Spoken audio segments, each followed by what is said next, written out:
नमस्कार मित्रांनो, वंदे मातरम. वास्तवावर बोलू काहीतरी या माझ्या शृंखलेमध्ये पुन्हा एकदा आपलं स्वागत. मी आपला मित्र राजेश वासंती साबाजी गुरुजकर. मित्रांनो, सध्या मी रत्नागिरी आणि सिंधुदुर्ग जिल्ह्याच्या दौऱ्यावरती आहे कामानिमित्त. एक वास्तुविशारदक म्हणून, वास्तुशास्त्र कन्सल्टंट म्हणून मी काम करतोय. त्या अनुषंगाने मी या दोन्ही जिल्ह्याच्या दौऱ्यावरती आहे आणि कामाच्या व्यस्ततेमुळे मी व्हिडिओ बनवू शकलो नाही. आज मी वेळात वेळ काढून व्हिडिओ बनवतोय. मित्रांनो, क्षमस्व. आता ज्या काही राजकीय घडामोडी घडल्या त्याच्यावरती भाष्य करायचे होते. अनेक विषय आहेत. त्या विषयापैकी एक विषय मी तुमच्यासमोर घेतोय, तो म्हणजे उद्धव ठाकरे. उद्धव ठाकरेंचं जे निवृत्ती झाली MLC म्हणून, विधान परिषदेचे ते मेंबर, आमदार म्हणून त्यांची निवृत्ती झाली. त्या निवृत्तीच्या दरम्यान त्यांनी केलेलं भाषण. मित्रांनो, त्या दरम्यान आणखीन 8 उमेदवार, आणखीन 8 MLC निवृत्त झालेत. त्यांचा निरोप समारंभ पार पडला. मित्रांनो, त्या दरम्यान त्यांनी केलेली भाषणं आणि खुद्द उद्धव ठाकरेंनी केलेलं भाषण, हे जर भाषणं ऐकलीत तर उद्धव ठाकरेंचं जे भाषण आहे ते लक्षणीय आहे आणि त्याच्यावरतीच आपल्याला भाष्य करायचं आहे. विरोधकांनी भाषणं केलीत, मुख्यमंत्र्यांनी, उपमुख्यमंत्र्यांनी, विरोधकांनी, त्यांच्या सोबत असलेल्या इतर घटकांच्या पक्षांनी, सत्ताधाऱ्यांनी सुद्धा भाषणं केली. पण लक्षणीय भाषण म्हणजे उद्धव ठाकरेंचं. मित्रांनो, हे भाषण ऐकताना माझ्या गोष्ट एक लक्षात आली.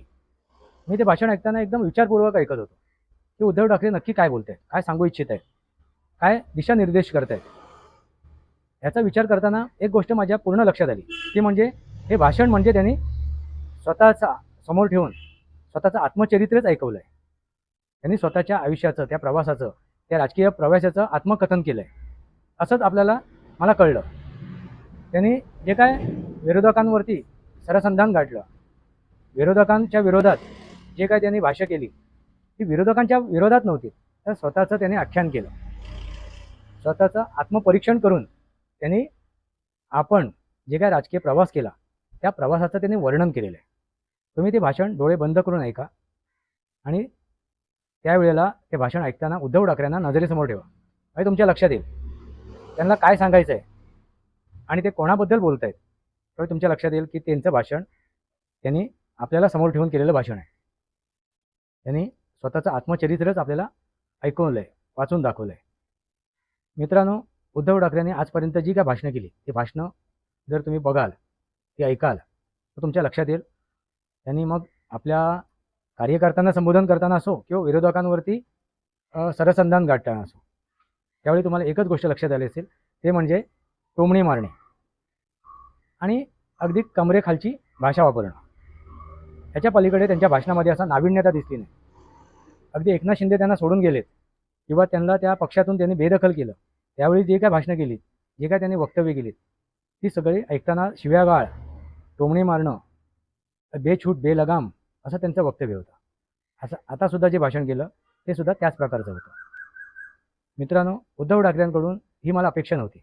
कमीत कमी ते निवृत्त होत असताना त्यांनी भाषण विचारपूर्वक, अभ्यासपूर्ण करायला हवी होती. त्यातनं त्याने आत्मपरीक्षण करून आपले विचार मांडायला हवे होते. पण त्यांनी ते भाषण केलं ते नेहमीप्रमाणे होतं. आपल्या कार्यकर्त्यांच्या विरोधात जे त्यांना सोडून गेलेत, आपल्या नेत्यांच्या विरोधात जे त्यांना सोडून गेलेत, त्यांनी जी भाषा वापरली ते भाषण केलं. आणि ते भाषण करताना त्याने उल्लेख कशाचा केला तर कवितेचा. उद्धवा अजब तुझे सरकार. मित्रांनो, उद्धवा अजब तुझे सरकार या ज्या कवितेच्या ओळी आहेत, त्या ओळी यापूर्वीच ज्यावेळी त्यांनी 2.5 वर्षाचं मुख्यमंत्रीपद राबवलं त्यावेळी अनेकांनी वापरलेलं आहे. उद्धवा अजब तुझे सरकार. मुख्यमंत्रीपद त्यांनी राबवताना, मुख्यमंत्री पदावर आरूढ असताना त्यांनी अशी कोणतीही योजना राबवली नाही, कोणताही प्रकल्प राबवला नाही, जनउपयोगी असं कोणतंही कार्य केलं नाही, तरीसुद्धा ते 1 नंबरचे मुख्यमंत्री बनले. आणि 1 नंबरचे मुख्यमंत्री बनवणारे कोण होते तर चाटुकार पत्रकार, HMV पत्रकार, चाय बिस्कुट पत्रकार, गुलाम पत्रकार, मग ते प्रिंट मीडिया असो किंवा इलेक्ट्रॉनिक मीडिया असो, मराठी माध्यम, त्यांनी त्यांना 1 नंबरचं मुख्यमंत्री बनवलं. आणि त्याच आनंदामध्ये, त्याच स्वप्नामध्ये ते वावरत होते. आजही त्याच स्वप्नामध्ये ते वावरत आहेत की आपल्यासारखा 1 नंबरचा मुख्यमंत्री बनणे नाही. लक्षात आलं का? हे दुर्दैव त्यांचं. त्यांनी जाणून घेतलं नाही, जाणण्याचा प्रयत्न केला नाही, ना आपल्या नेत्यांना, ना आपल्या कार्यकर्त्यांना, आणि त्यामुळे त्यांची ही अवस्था आलेली आहे. मित्रांनो, शिवसेना या पक्षाची 2 शकलं पडली गेलीत असं म्हणतात. दोन भाग झालेत, दोन त्यांचे गट झालेत असं म्हटलं जाते. ही गोष्ट पहिली साफ चुकीची आहे. कारण शिवसेना हा पक्ष, त्याचं चिन्ह, ते नाव अबाधित आहे आणि ते कोणाच्या हातात आहे, कोणाच्या नेतृत्वाखाली आहे, तर एकनाथ शिंदे यांच्या. मग शिवसेना हा पक्ष जर अबाधित आहे तर त्याची दोन शकलं पडली कशी काय? होऊ शकत नाही. ते दोन गट होऊ शकत नाही. उलट पक्षी त्या पक्षातून, त्या संघटनेतून, त्या शिवसेनेतून ह्या उद्धव ठाकरेंची हकालपट्टी झालेली आहे. त्यांचं नेतृत्व झुगारलेलं आहे त्यांच्या कार्यकर्त्यांनी, त्यांच्या नेत्यांनी. संघटना म्हणालो, संघटना हे जर उल्लेख झाला तर संघटना म्हणजे संघटकांनी, अनेक कार्यकर्त्यांनी, अनेक नेत्यांनी मिळून त्या संघटकांनी एकत्र येऊन केलेली ती संघटना असते, ना की ती एका व्यक्तीची असते. ही प्रायव्हेट लिमिटेड कंपनी नाही ती, किंवा हे एखादं दुकान नाही आहे, प्रोप्रायटरशिप नाही आहे, ते मालक आणि बाकीचे सगळे गुलाम, नोकर, अशी ती संघटना असू शकत नाही. मग कोणतीही संघटना असो, कुठलाही पक्ष असो, त्याचे कार्यकर्ते, त्याचे नेते असतात आणि सर्वांनी मिळून ती राबवलेली एक संघटना असते, तो पक्ष असतो. मग त्याचा एक व्यक्ती असा नेतृत्व, नेता, मालक असू शकत नाही. आणि अशा त्या पक्षामधून, त्या संघटनेमधून या उद्धव ठाकरेंची हकालपट्टी झालेली आहे.